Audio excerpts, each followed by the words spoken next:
It was my get rich or die trying moment. What is behind? What is really the human animal like? And so these are kind of the themes that were a big part of me growing up. From what I read, you had a lot of different jobs in a lot of different industries up until the point when you wrote the first of your many books called The 48 Laws of Power back in 1998.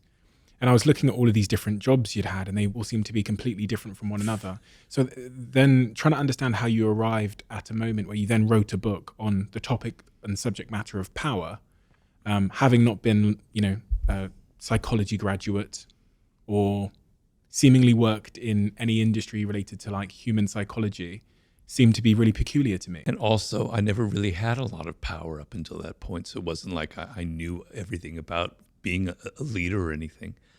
A lot of things that happen in life are kind of by coincidence or serendipitous. You don't necessarily plan on it, which is sort of, when you look back on it, you can see a kind of an odd plan going on, like a destiny or fate. And by the time you're 37, 38, my parents are starting to worry about me. I'm starting to worry about me. I'm getting a little bit depressed, even have moments where suicidal thoughts are floating in my brain. Like, I'm very ambitious. I know I could do something well, but it's never come together.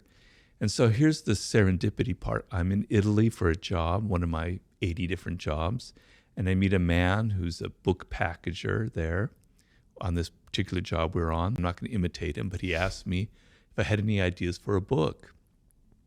And suddenly, all of the painful experiences in my life working in Hollywood, all the assholes I've worked for, all these weird politicking, all the manipulative games, all the crap that I had seen, it just came like almost vomiting out of me. And it's a timeless game of power, just the same as Louis XIV or Cesare Borgia or the CEOs in the late 20th century. It's this timeless thing. And as I'm telling him this, his eyes are lighting. He's, wow, this could really be a book. And, he said, look, Robert, I'll pay you to live while you write half the book and then we'll sell it. And as I told you before, I was desperate. It was my get rich or die trying moment. I went back to Los Angeles. I borrowed money from my parents because I was that poor. And I wrote a treatment and he loved it. And the rest is history.